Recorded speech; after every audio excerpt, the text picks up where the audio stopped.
स्वागत है आप सभी का हमारे YouTube channel Bihar board exam 2.0 में। तो आज के सेशन में फिर से लेके आए हैं क्वेश्चंस बैंक का ये सबसे hitted objective questions lecture number 4 जो कि पार्ट 4 में होगा आज का टॉपिक। तो आज फिर से ऑब्जेक्टिव क्वेश्चंस की बात करेंगे, ऑब्जेक्टिव क्वेश्चंस का डिस्कस करेंगे। बेहतरीन ऑब्जेक्टिव क्वेश्चंस आपको यहाँ पे मिलेगा जो कि बिहार बोर्ड एग्जामिनेशन में डायरेक्ट हिट करेगा। तो चलिए शुरू करते हैं बारी बारी से सभी ऑब्जेक्टिव क्वेश्चंस का डिस्कस करना। ये आपके पास पहला सवाल क्या है? निम्नलिखित में कौन है जो भोजन के पोषण मान को नहीं बढ़ाता है? भोजन का पोषण मान को कौन नहीं बढ़ाता है? तो एक आपका खनिज, कृत्रिम मधुरक, यानी हम जो खाते पीते हैं, जो भोजन हम लोग करते हैं, उसमें खनिज, उसमें पोषण का होना बहुत ही अति आवश्यक है, पोषण का होना बहुत अनिवार्य है। तो कौन कौन ऐसा है जो पोषण को नहीं बढ़ाता? हमारे पोषण को बढ़ाने के लिए जो जरूरी इस्तेमाल चीजें हैं वो है कार्बोहाइड्रेट है, प्रोटीन है, विटामिन है, मिनरल्स है। ये सारे बेहद ही अति आवश्यक है हमारे बॉडी के लिए। तो इसमें एक कृत्रिम मधुरक, ऑप्शन नंबर बी, कृत्रिम मधुरक जो कि आपके प्रकृति नहीं बल्कि मानव द्वारा निर्मित एक मीठा पदार्थ होता है कृत्रिम मधुरक, जिसका इस्तेमाल हम लोग मीठेपन के लिए कर सकते हैं, बट हमारे शरीर के लिए उतना अति आवश्यक नहीं है। कृत्रिम मधुरक हमारे बॉडी को चाहिए या ना चाहिए उससे कोई फर्क नहीं पड़ता। आप अपने बॉडी को दो या ना दो उससे कोई लेना देना इसको नहीं है। बट विटामिन है, खनिज लवण है, एमिनो एसिड है, प्रोटीन है, कार्बोहाइड्रेट है, ये तो अति आवश्यक होता है पोषण मान को बढ़ाने के लिए। तो ऑप्शन नंबर बी, कृत्रिम मधुरक। ठीक है, नेक्स्ट क्वेश्चन पे आते हैं। अगला सवाल है कि अंतः केंद्रित घनीय एकक कोशिका में मुक्त दिक् स्थान की प्रतिशतता कितनी होगी? यानी बीसीसी काई सेल, बीसीसी काई सेल का मुक्त स्थान। तो बीसीसी काई सेल का पहले संकुलन क्षमता जान लो कि इसका संकुलन क्षमता कितना होता है। तो संकुलन क्षमता इसका होता है 68%। तो बाकी के जो बचे स्थान होते हैं वो खाली स्थान हो जाते हैं कितने परसेंट? तो आपके 32%। तो रिक्त स्थान कितना हो जाएगा आपका बीसीसी का? 32%। ठीक है, नेक्स्ट क्वेश्चन पे आ जाओ। अगला सवाल है कि आरएनए के न्यूक्लियोटाइड्स में पाए जाने वाला भस्म कौन है? ये देखो, आरएनए, आरएनए का मतलब होता है राइबोज न्यूक्लिक एसिड। आरएनए का पूरा नाम है राइबोज न्यूक्लिक एसिड। तो आरएनए में, आरएनए के बारे में जानना कि आरएनए क्या क्या होता है। आरएनए, आरएनए होता है ribose nucleic acid, ribose nucleic acid. RNA जो होता है वो एकल कुंडलित होते हैं, एकल कुंडलित, इसको भी याद रखना, आरएनए एकल कुंडलित होता है। ठीक है, आरएनए में 4 क्षार पाए जाते हैं, कौन कौन सा? एक होता है एडेनिन, दूसरा होता है गुआनिन, तीसरा होता है आपका साइटोसिन, साइटोसिन। ये 3 क्षार जो आरएनए में होता है ये तीनों का तीनों डीएनए में भी प्रेजेंट होता है, कंबाइंड होते हैं, कॉमन। लेकिन एक आपका यूरेसिल, इसमें क्या पाया जाता है? यूरेसिल, जो कि आपका डीएनए में नहीं होता है, केवल और केवल यूरेसिल आरएनए में नाइट्रोजनस बेस के रूप में प्रेजेंट होता है। तो आरएनए के न्यूक्लियोटाइड्स में पाए जाने वाला भस्म इन चारों में से कौन होगा? यूरासिल। ठीक है, यूरासिल। एडेनिन, गुआनिन, साइटोसिन ये तीनों तो दोनों में प्रेजेंट होता है, लेकिन एक ऐसा क्षार है यूरासिल जो कि आरएनए में होता है और डीएनए में प्रेजेंट वो नहीं होता है। ठीक है, नेक्स्ट क्वेश्चन आ जाओ। डीएनए में प्यूरिक बेस कौन कौन सा होता है? डीएनए में adenine, guanine, cytosine, thymine. Adenine, thymine, guanine, cytosine, option number b. ठीक है, इसके पिछले वाले लेक्चर में भी ये सवाल हम लोग कर चुके थे। ये क्वेश्चन से अगला सवाल बहुत ही ज्यादा इंपॉर्टेंट है, सीसीपी और बीसीसी की बात हो रही है। ठीक है, सीसीपी तथा बीसीसी संरचना में मुक्त या अनाध्यासित दिक् स्थान, जिसको फ्री स्पेस के नाम से जानोगे, उसका परसेंटेज कितना है, कितना प्रतिशत होता है मुक्त स्थान या फिर खाली स्थान का? सीसीपी की बात करो, बीसीसी की बात करो। बीसीसी, सीसीपी में टोटल मुक्त स्थान 26% होगा और बीसीसी में 32% होगा। ठीक है, ये एफसीसी के जैसा होता है, एफसीसी एससीपी के जैसा ही होता है CCP. Right answer is the आपका ऑप्शन नंबर बी, 26% और 32%। ठीक है, नेक्स्ट क्वेश्चन। हाँ, बिलियन में संगुणित होने वाले विलय के लिए वांटफ गुणांक क्या? बहुत ही ज्यादा इंपॉर्टेंट है। वांटफ गुणांक समझो क्या होता है। वांटफ गुणांक होते हैं आई बराबर, क्या होते हैं? वियोजित के कण, वियोजित या संगुणित कणों की संख्या के बाद कणों की संख्या, ठीक है, और ये होता है बटे वियोजित या संगुणित पूर्व कणों की संख्या, पूर्व कणों की संख्या, ठीक है, बाद के कणों की संख्या बटे पूर्व के कणों की संख्या। एक छोटा सा एग्जांपल हम यहां से लेके चलते हैं।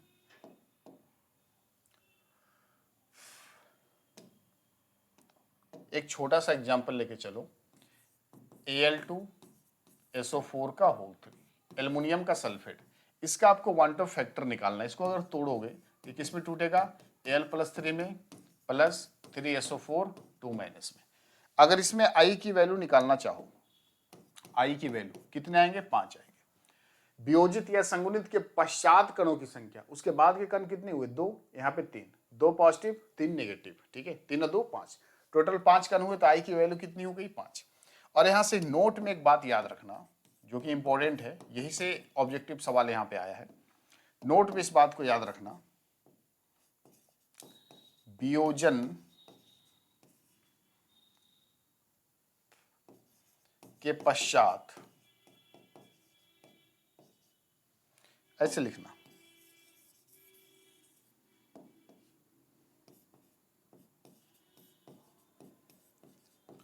वियोजन के पश्चात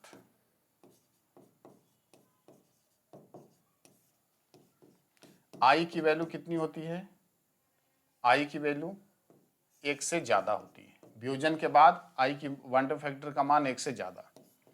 दूसरा, संगुणित के पश्चात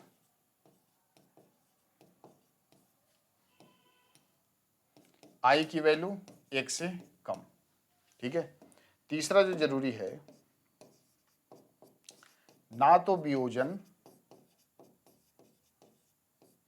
और ना ही संगुणन होने पर I की वैल्यू 1 के बराबर, ठीक है। I की वैल्यू किसके बराबर, 1 के बराबर। इस बात को एकदम याद रखना, बहुत इंपॉर्टेंट है। वियोजन के पश्चात जो क्वांटम फैक्टर का मान होगा 1 से ज्यादा होगा, और वियोजन के पूर्व जो क्वांटम फैक्टर होंगे 1 से कम होंगे। और अगर ना तो वियोजन हो रहा है ना तो संगुणन हो रहा है, तो इसका एग्जाम्पल क्या होगा, इसका एग्जाम्पल क्या क्या होंगे, ना तो वियोजन ना तो संगुणन होने पर ग्लूकोज, सुक्रोज, ग्लूकोज है, सुक्रोज है, यूरिया, ठीक है, ये सभी के सभी आपके एग्जाम्पल है, ना तो वियोजन और ना ही संगुणन होने पर, ठीक है।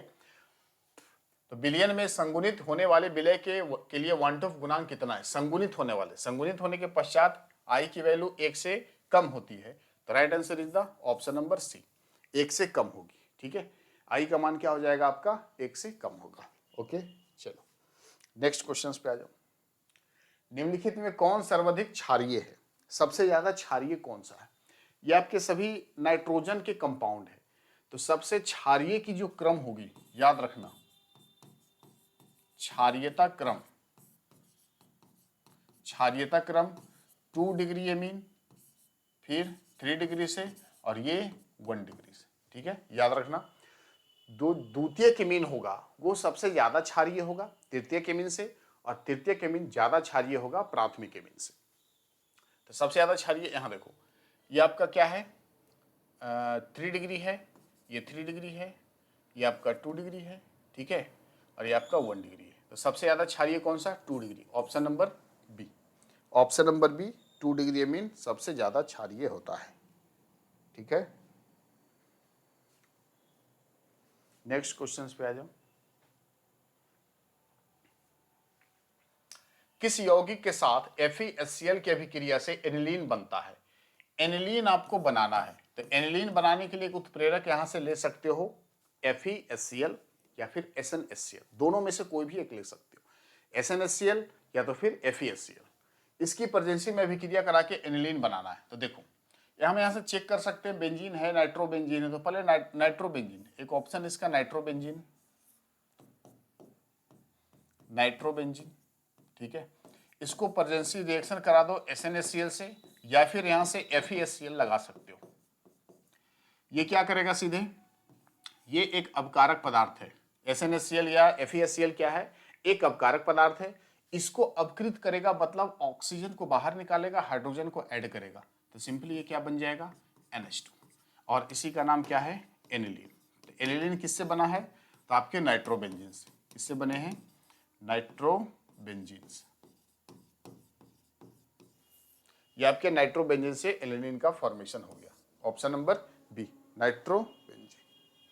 ठीक है, चलो नेक्स्ट क्वेश्चंस पे आ जाओ। अगला सवाल क्या कहता है कि फिनॉल निम्न में किसके निर्माण में प्रयुक्त होता है? फिनॉल, फिनॉल का जो निर्माण करोगे वो किसके लिए प्रयुक्त होगा? फिनॉल निम्न में किसके निर्माण में प्रयुक्त होता है? तो फिनॉल कैसे बनाओगे? तो फिनॉल को जो फॉर्मल्डिहाइड से रिएक्शन कराओगे, याद रखना ये आपका फिनॉल है,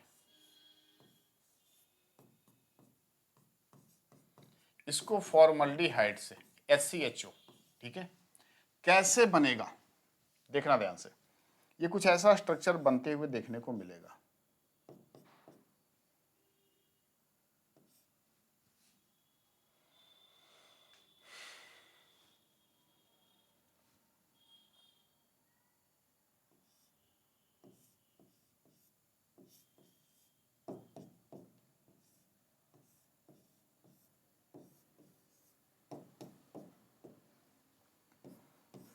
OH OH OH, ठीक है।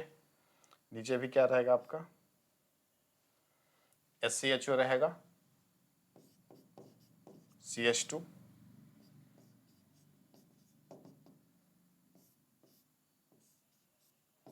है ना, ये यानी इसको कह सकते हो बेकेलाइट। ये क्या है आपका? बेकेलाइट। तो फिनॉल जब फॉर्मल्डिहाइड से रिएक्शन कराएगा तो क्या बनेगा आपका? बेकेलाइट का फॉर्मेशन होगा। याद रखना, बड़ा इंपॉर्टेंट है।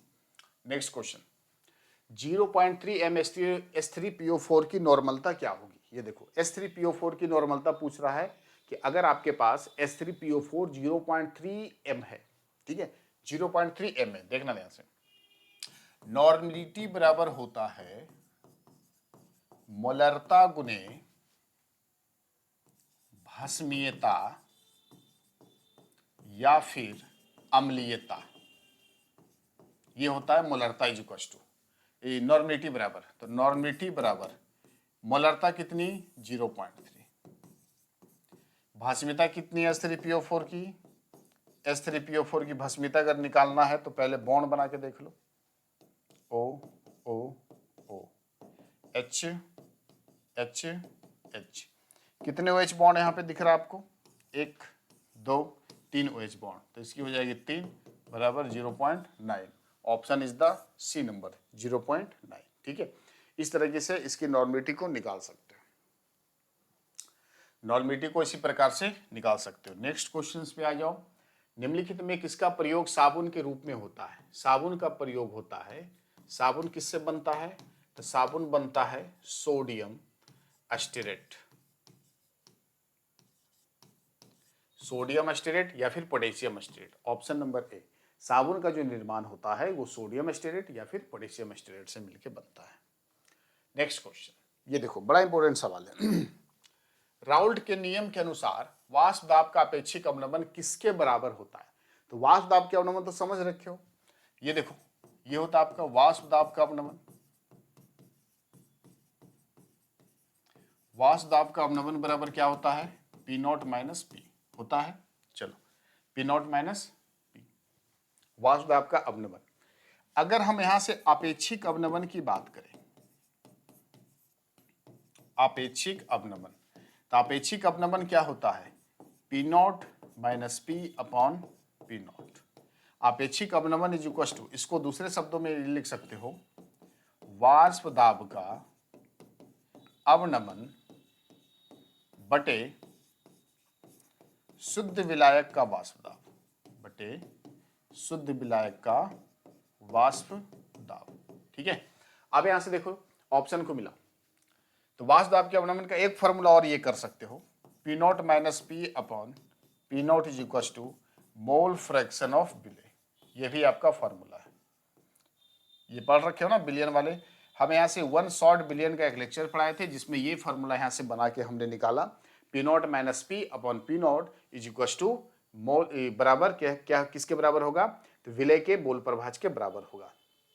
तो अब यहाँ से देख लो, राउल्ट के नियम के अनुसार वाष्प का अपेक्षिक अवनमन किसके बराबर होता है, किसके बराबर होता है बताओ, विलायक के मूल प्रभाज के बराबर ना, विलय के मूल प्रभाज के बराबर, बिल्कुल सही, ऑप्शन नंबर बी, विलय के मूल प्रभाज के बराबर होता है वाष्प दाब का अपेक्षिक अवनमन।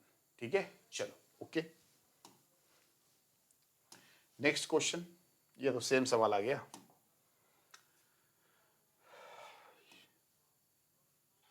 चलो ये सवाल, किसी ठोस जालक में धनायन जालक स्थल छोड़कर एक अंतराकाशीय स्थिति में स्थित हो जाते हैं।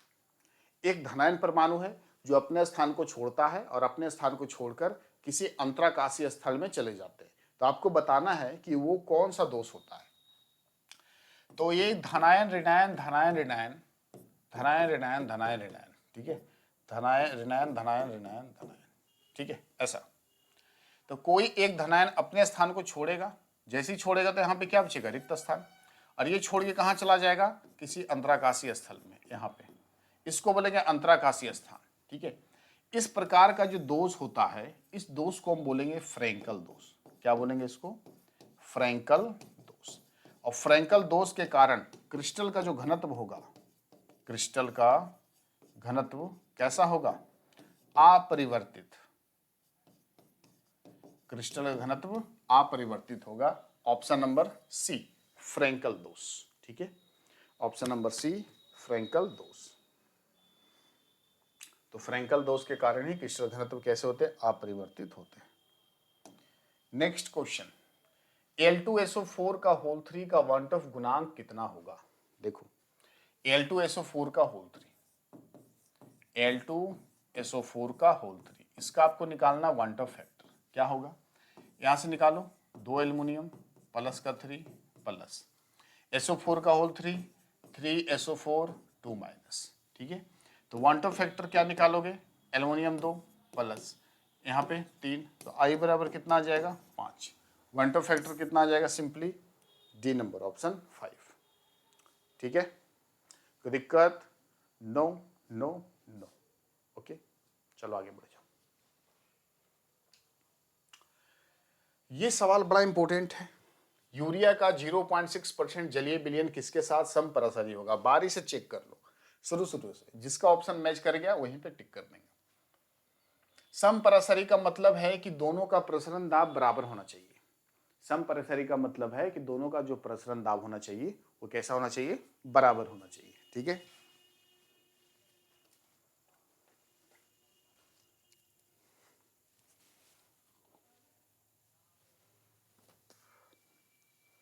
चलो, समपरासरी का मतलब है कि प्रसरण दाब इक्वल होना चाहिए।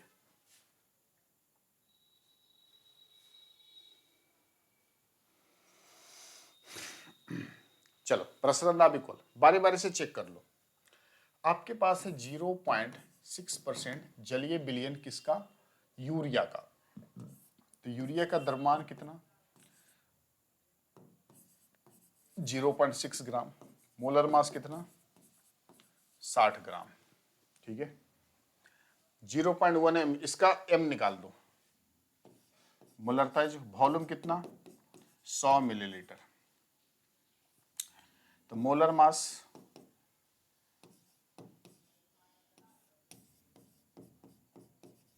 इंटू 1000, पॉइंट खत्म, 0 3 0 3 0 उड़ गया, ये m बराबर आ गया 0.1। ठीक है, इसका m बराबर आ गया 0.1 और समपरासरी है 0.1 के m के ग्लूकोज के। ऑप्शन नंबर क्या होगा, तो ग्लूकोज का मोलर मास यहां से निकाल के देखो, ग्लूकोज का मोलर मास यहां से निकाल के देखो। ठीक है, तो ये 0.1 m ग्लूकोज। ठीक, नेक्स्ट, निम्न में हॉफमैन ब्रोमामाइड अभिक्रिया कौन देता है। ये देखो बड़ा इंपॉर्टेंट है, हॉफमैन ब्रोमामाइड अभिक्रिया क्या होता है। ये क्या करेगा, जब हम किसी एमाइड को, यहां से ले लो एमाइड, जब किसी एमाइड को ब्रोमीन के साथ रिएक्शन करवाते हैं किसी बेस की प्रेजेंसी में, है ना, किसी बेस की प्रेजेंसी में, तो क्या देता है, ध्यान से देखना क्या दे देता है। यहां से क्या देगा, कार्बोनिल ग्रुप, यहां से ये बाहर चले जाएंगे तो क्या बचेंगे, ArNH2 ये बचेंगे, प्लस और क्या देगा, K2CO3 पोटेशियम का कार्बोनेट देगा, साथ में क्या दे देगा, KBr, 2 मोल इसके देंगे, यहां से 2 से मल्टीप्लाई कर दो और साथ में वाटर मॉलिक्यूल देगा 2H2, क्या दे देगा आपका 2H2, ठीक है, सॉरी 4 से करना है ना, प्लस 4 2H2, ओके। अब यहां से मैच करवा लो, ArNH2 यानी हॉफमैन ब्रोमामाइड अभिक्रिया में क्या होता है, एमाइड से एमीन बनता है और एमाइड से एमीन बनने के दौरान एक कार्बन की संख्या कम होती है, वहां पे C double bond O, carbonyl group बाहर चले जाएंगे, CO बाहर चले जाते हैं और क्या बन जाते हैं, वहां पे आपके एमीन का फॉर्मेशन होंगे, ArCONH2, ऑप्शन नंबर बी, ठीक है, एमाइड से ही आपका एमीन बन रहा है, ओके। नेक्स्ट R2NH के N में कौन सा प्रसंस्करण होगा, नाइट्रोजन में, यानी ऐसा है कुछ, नाइट्रोजन है, यहां से R है, यहां से R है, ये हाइड्रोजन है, ठीक है, यहां से जुड़ा हुआ, एक लोन पेयर यहां प्रेजेंट है।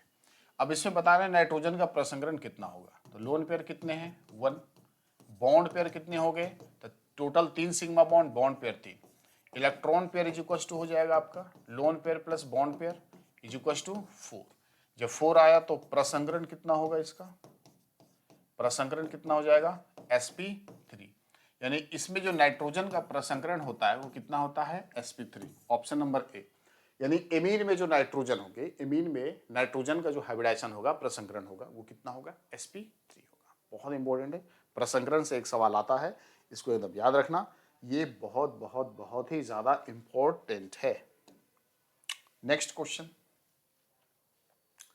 आपके पास 4 मेटल है ABCD प्रकार का, सभी का विभव दे रखा, ठीक है, सभी का विभव दे रखा, A का विभव दे रखा -3.05, B का विभव दे रखा -1.66, C का विभव दे रखा -0.40 और D का विभव दे रखा +0.8, ठीक है, तो इसमें से किस धातु की अवकरण क्षमता,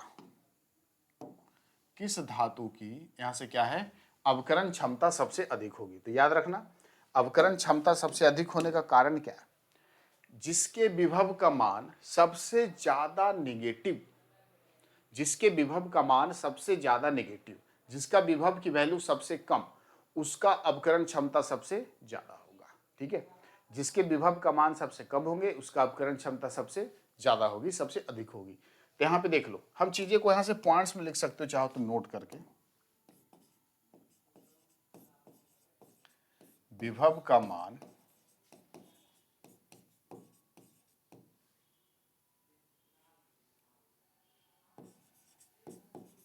विभव का मान सबसे कम होने पर, सबसे कम होने पर अवकरण क्षमता अधिक होती है एवं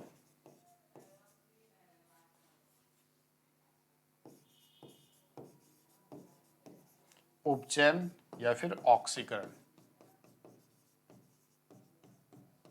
ऑक्सीकरण क्षमता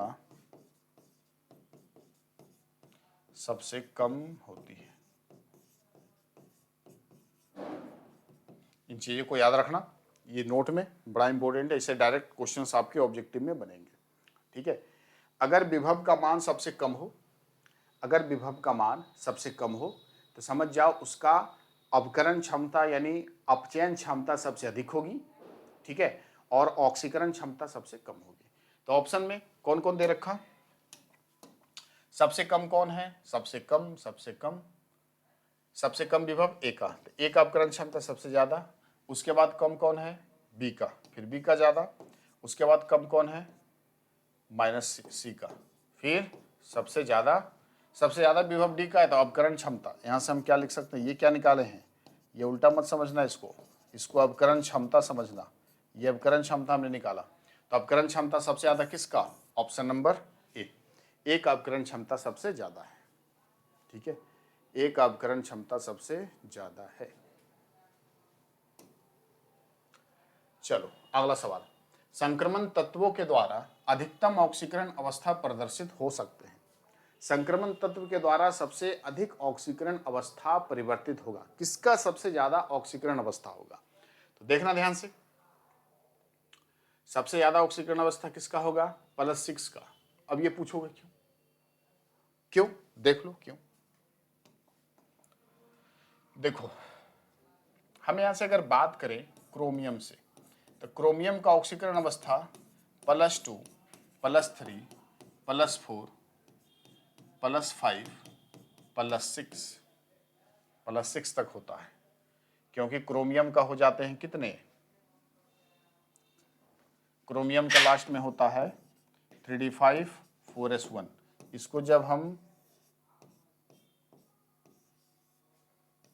1 2 3 4 5, ठीक है, 4s1 1, कितने हुए, 1 2 3 4 5 6, ठीक है, इसलिए ऑप्शन नंबर +6 होगा। क्रोमियम का अपकरण ऑक्सीकरण अवस्था सबसे ज्यादा प्रदर्शित होता है, क्रोमियम का कितना होता है, तो +2 से +6 तक सबसे ज्यादा, ठीक है। और जनरली संक्रमण धातु का +2 +3 है ना, जनरली होता है, +4 तक भी हो सकता है, कुछ कुछ संक्रमण धातु ऐसा है जिसका +4 होता है, बट इसमें संक्रमण में क्रोमियम एक ऐसा मेटल है जिसका ऑक्सीकरण अवस्था +6, मैक्सिमम +6 होता है, +2 से शुरू होगा, +6 तक जाके खत्म होगा, +2 +3 +4 +5 +6, ठीक है। ये डिपेंड करता है इसके ऑर्बिटल में नंबर ऑफ इलेक्ट्रॉन पे, हाफ फील्ड पे, है ना, कितने ज्यादा हाफ फील्ड हो, एक्साइटेड स्टेट में किस प्रकार से आ सकते हैं, तो उस पर डिपेंड करता है ये सारी चीजें। नेक्स्ट, ये देखो एक नॉमरिकल्स है, आपको नॉमरिकल्स यहाँ पे आपको बनाना है। सवाल क्या है कि प्रथम कोटि की कोई अभिक्रिया है जो 32 मिनट में 75% पूरी हो रही है, ठीक है, तो इसके 50% पूरे होने में कितना समय लगता है। तो शुरुआत में टाइम कितना है, 32 मिनट, ठीक है, पूरा कितना हो रहा है, a बराबर है 100, तो a - x बराबर कितना हो गया, तो यहाँ पे x बराबर कितना हो गया, 75%, तो a - x बराबर कितना हो गया, 25%। फॉर्मूला क्या है आपका k का, k बराबर है 2.303 अपॉन t लॉग a बटा a - x 100/24, ठीक है, कितना आ गया, k = 2.303, टाइम कितना है 32 मिनट, ये आ गया लॉग 10 बटे ये आ जाएगा 25 × 100, आ गया 4 आ गया, तो इसको क्या लिख सकते हो, 2 log 2, तो इसको हाँ log 4 है, तो k बराबर 2.303 अपॉन 32 इंटू 0.601, ये तो k की वैल्यू आ गई। अब हमको निकालना है 50% पूर्ण होने में, ठीक है, नेक्स्ट हमको करना है 50% पूर्ण होने में, तो टाइम बराबर वाट हमको चाहिए पूर्ण होने में, तो a बराबर आ गया 100, तो x बराबर कितना आ गया 50% पूर्ण होने में, तो a - x बराबर कितना हो जाएगा, 50 हो जाएगा ना, तो t बराबर यहाँ से t बराबर निकालो, t बराबर हो जाएगा 2.303 अपॉन k लॉग 100/50, तो t = 2.303 अपॉन k की वैल्यू कितनी आई, k की वैल्यू 2.303 अपॉन 32 इंटू 0.601, 32 कैंसिल आ जाएगा, ऊपर ये आ गया log 2, और log 2 की वैल्यू कितनी होती है 0.301, ठीक है। अब इसको काट दो, ये काटो ये काटो, कट गया ना, ये काट दिया ये काट दिया, ये काट दो 2 बार में, ये काट दो 16 बार में, टाइम = 16 मिनट। क्या ऑप्शन में 16 मिनट है, बिल्कुल है, ऑप्शन नंबर ए 16 मिनट, ठीक है, 16 मिनट, क्लियर, बहुत अच्छा, समझ में आ गया सवाल कैसे बनता है। चलो, निम्न में किस आयन का मैग्नेटिक मोमेंट 1.73 है, तो बारी बारी से चेक करना होगा हमको कि मैग्नेटिक मोमेंट 1.73 किसका आ रहा है। वैंडियम 3+ का, वैंडियम का कितना होता है सचिन तेंदुलकर इज वेरी 21 22 23 23 होता है ना, तो यह आ जाएगा 4s2 3d3, तो आ जाएगा 3d2 आ गया 2 आ गया तो आ गया n into n plus 2 under root में 2 गुने 2 अंडर रूट 4 बराबर 2, ये नहीं आएगा, सॉरी 1 आएगा ना, 2 1 3 3 दूनी 6। इसका निकालो क्रोमियम 3 का कितना आ जाएगा, क्रोमियम 3 3d5 4s1 24 3d3, इसका भी आएगा 3d3 लास्ट में, तो इसका निकालोगे under root 3 into 3 plus 1 2 2 2 3 2 5 under root 15, इसका निकालो Fa3 का 26 4s2 और 3d6 आ जाएगा 3d5 5 इंटू 5 प्लस 2 5 गुने 10 50, ठीक है। टिटेनियम 22 होता है, तो ये आ जाएगा आपका 3d1 आ जाएगा, इसका ये आ जाएगा 3d1 होता है under root 1 into 1 plus 1 plus 2 under root 2 1 3 3 1.73, ये देखो ऑप्शन डी नंबर मैच कर गया, ठीक है, ऑप्शन नंबर डी यहाँ से मैच कर गया। 1.73 मैग्नेटिक मोमेंट किसका हुआ, टिटेनियम का। नेक्स्ट, एक फराडे विद्युत जो कॉपर सल्फेट है, इसके घोल में कितना ग्राम तांबा मुक्त होता है, कॉपर को कितना ग्राम मुक्त कर सकते हो, ठीक है। ये देखो CuSO4 है, कॉपर सल्फेट है, यहाँ से कर दो Cu+2, तो 2 इलेक्ट्रॉन यहाँ से बन के जा रहा है ना, कॉपर 2+ को मतलब 2 इलेक्ट्रॉन यहाँ से करोगे तो ये आपका कॉपर बनेगा, तो कितना फराडे हुआ, 2 फराडे हुआ। कॉपर का वेट कितना होता है, तो 63.5, 2 फराडे कितना आ जाएगा, 31.75, option number B 31.75, option number B आ गया। नेक्स्ट क्वेश्चन, तेलों के हाइड्रोजनीकरण में किस उत्प्रेरक का उपयोग किया जाता है। तेल का हाइड्रोजनीकरण कराना मतलब तेल में हाइड्रोजन को ऐड करना है। तेल क्या होता है, वसा से बनता है, ये फैट होता है, फैट, उसमें हाइड्रोजनीकरण कराना है मतलब हाइड्रोजन को ऐड करना है। तो किस उत्प्रेरक का इस्तेमाल करोगे, यहां से ध्यान से देखना। प्लेटिनम उत्प्रेरक जो होता है वो अमोनिया नहीं, नाइट्रिक अम्ल के उत्पादन में होता है। किसके उत्पादन में, नाइट्रिक अम्ल के उत्पादन में, ठीक है। मॉलिब्डेनम या फिर आयरन का चूर्ण अमोनिया के उत्पादन में, हालांकि मॉलिब्डेनम की अमाउंट कम होती है। यह संपर्क विधि में इस्तेमाल होता है, संपर्क विधि में किसके उत्पादन में, सल्फ्यूरिक अम्ल के उत्पादन में, H2SO4 के उत्पादन में। और ये जो उत्पादन में जिस विधि का नाम है ओस्टवाल विधि, क्या इसको बोलेंगे, ओस्टवाल विधि के नाम से जानेंगे।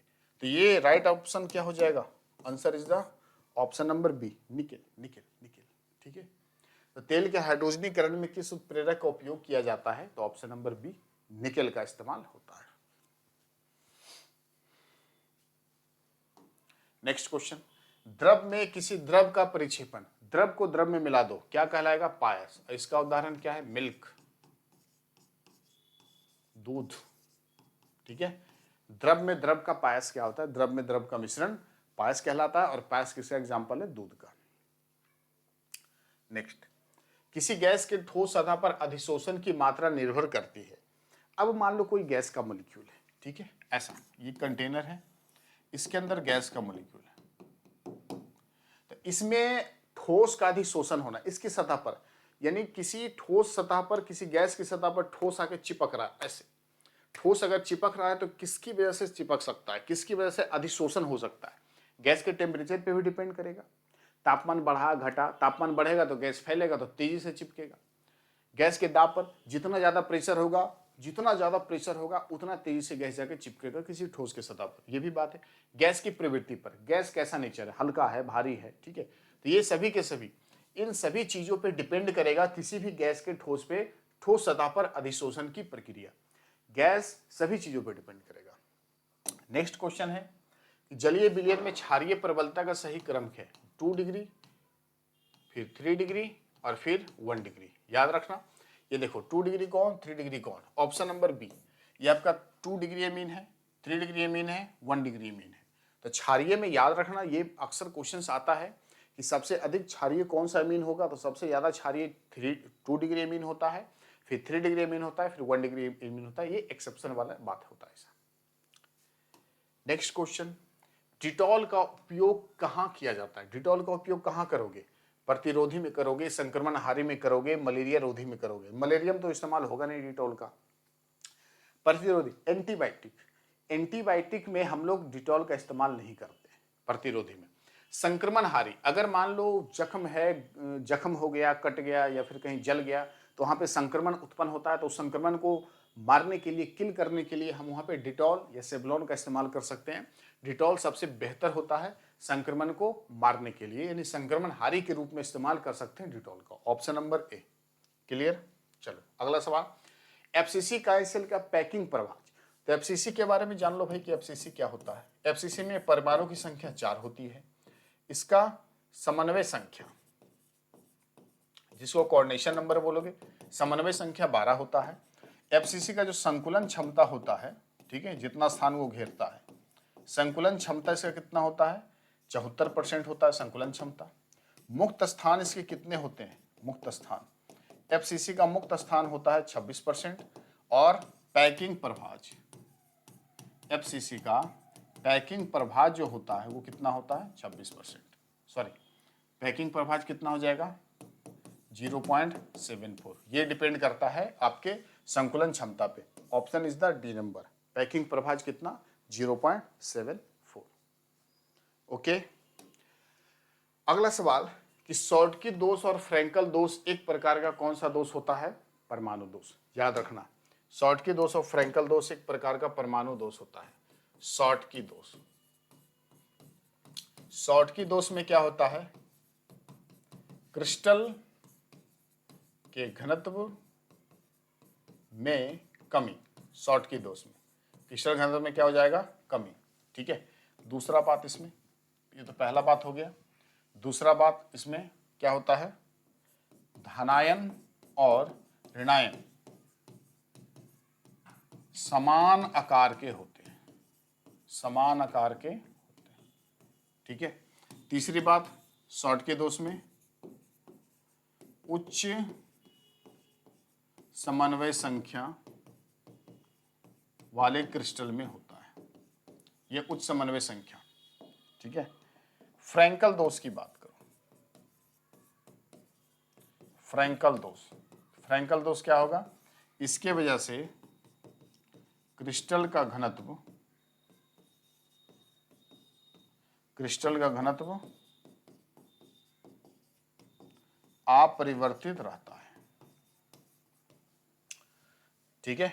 दूसरा बात, पॉजिटिव छोटा आकार का होता है और निगेटिव बड़े आकार के होते हैं। पॉजिटिव छोटा होता है और निगेटिव बड़े आकार के होते हैं इसमें। तीसरी बात, ये जो होता है ये निम्न समन्वय संख्या वाले में होता है। ठीक है, निम्न समन्वय संख्या वाले। इसका एग्जाम्पल है शॉर्टकी दोष का एग्जाम्पल NaCl, KCl, CHCl और साथ में AgBr, साथ में AgBr। इसका एग्जाम्पल है AgCl, ठीक है, AgBr। यानी AgBr इसमें कॉमन क्रिस्टल है जिसमें शॉर्टकी और फ्रैंकल दोनों प्रकार का दोष पाया जाता है। बड़ा इंपोर्टेंट है, क्वेश्चन वहां से आता है। AgBr एक ऐसा क्रिस्टल है जिसमें शॉर्टकी और फ्रैंकल दोनों प्रकार का दोष पाया जाता है। ओके, नेक्स्ट क्वेश्चन पे आ जाओ। वह पदार्थ जो शरीर के तापमान को कम करता है, शरीर के तापमान बढ़ा हुआ है उस तापमान को कम करेगा, ज्वारनाशी, पीड़ाहारी, शरीर के पीड़ा को कम करेगा, दर्दनाशक दवा है ज्वारहारी। प्रतिजैविक एंटीबायोटिक होता है, एंटीबायोटिक का इस्तेमाल अगर आपको प्रतिजैविक जैविक की संख्या बढ़ गया यानी आपके जीवाणुओं की अगर मात्रा बढ़ गई तो वहाँ पे एंटीबायोटिक यानी प्रतिजैविक का इस्तेमाल कर सकते हो। लेकिन शरीर के ताप को कम करने के लिए हम किसका इस्तेमाल करेंगे? ज्वारनाशी का। ठीक है। एल्किल हैलाइड की अभिक्रिया SN1 नाभिक रागी जलांशन में होता है। जब हम एल्किल हैलाइड की अभिक्रिया नाभिक रागी SN1 करवाएंगे तो उसके जलांशन में क्या उत्पन्न होता है? तो मध्यवर्ती प्रक्रिया। संक्रमण अवस्था किस में उत्पन्न होता है? SN2 में। ठीक है। मध्यवर्ती किस में होता है? SN1 में। याद रखो, मध्यवर्ती SN1 में और संक्रमण अवस्था SN2 में उत्पन्न होता है। ठीक। 68 ब्यूना N और Buena S। Buena N Buena S एक प्रकार का ये रबर है। क्या है? रबर। कौन सा रबर है? इसको बोल सकते हैं संश्लेषित रबर। संश्लेषित रबर। ठीक है। यानी कृत्रिम रबर भी बोल सकते हो। क्या बोल सकते हो इसको? कृत्रिम रबर। तो एक प्रकार के संश्लेषित रबर है। आपके प्राकृतिक रबर क्या है? प्राकृतिक रबर क्या होते हैं? बताओ बताओ। प्राकृतिक रबर क्या होता है? Neoprene, isoprene. ठीक है। ये प्राकृतिक रबर होता है। तो क्वेश्चंस आपके पास है C6H5NO2 प्रतिकारक के रूप में कौन इस्तेमाल होता है? यहां से अगर हम इसका स्ट्रक्चर बनाना चाहें ऐसा NO2 हम यहां पे कौन सा प्रतिकारक यहां पे डालेंगे? ये आपका क्या बन जाएगा? इसका नाम है एनिलीन और इसका नाम है नाइट्रोबेंजीन। बताओ कौन सा प्रतिकारक यहां पे डालेंगे?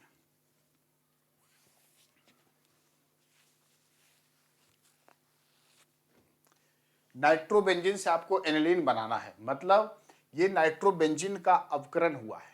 नाइट्रोबेंजीन का क्या हुआ? अवकरण, अपकृत होगा। तो यहां पे एक अपकारक पदार्थ अपन डालेंगे। एक अपकारक पदार्थ है SnHCl। ठीक है। क्या लगाएंगे यहां पे? SnHCl। तो SnHCl एक अपकारक पदार्थ यहां पे डालेंगे तो ये अपकृत होगा और अपकृत होकर क्या बना लेगा? आपका एनिलीन का फॉर्मेशन करेगा। एक अपकारक पदार्थ SnHCl ये अपकृत होगा। ये आपका क्या है? ये जो है ये है अपकारक पदार्थ।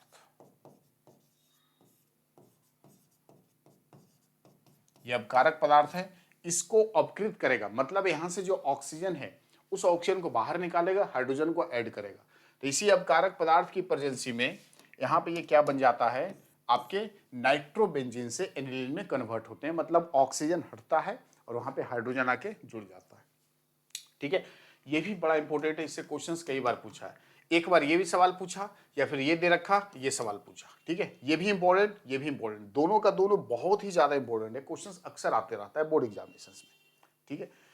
तो ये था आपका क्वेश्चंस बैंक का बहुत बहुत बहुत ही ज्यादा इंपॉर्टेंट टॉपिक जो सिलेक्टेड क्वेश्चंस था क्वेश्चंस बैंक का। उस क्वेश्चन का अपन एक एक बात का डिस्कशन हमने करा। तो चैनल पे अगर कोई नए हैं तो भाई सब्सक्राइब जरूर कीजिएगा और वीडियो को ज़्यादा से ज़्यादा शेयर कीजिएगा सभी लोग। और आई होप कि सारे के सारे क्वेश्चंस आपको बेहतर समझ में आया होगा और ये क्वेश्चंस एकदम 100% संभावनाएं हैं ज़्यादा से ज़्यादा पूछने की या इससे रिलेटेड क्वेश्चन सवाल आपके आएंगे बोर्ड एग्जामिनेशन में। ठीक है। तो ऑब्जेक्टिव क्वेश्चंस यानी क्वेश्चंस बैंक का काफ़ी सारा वीडियो हम यहाँ पे डाल रखे हैं, पहले से बना रखे हैं। तो वहाँ पे आप जाके देखना, सभी क्वेश्चंस आपको बेहतरीन मिलेंगे, एक से एक क्वेश्चंस मिलेंगे, साथ में फुल डिस्कशन के साथ आपको मिलेंगे। कोई चैनल पे अगर नए होंगे तो सब्सक्राइब जरूर कीजिएगा और वीडियो को ज़्यादा से ज़्यादा शेयर करना। धन्यवाद। Thank you so much.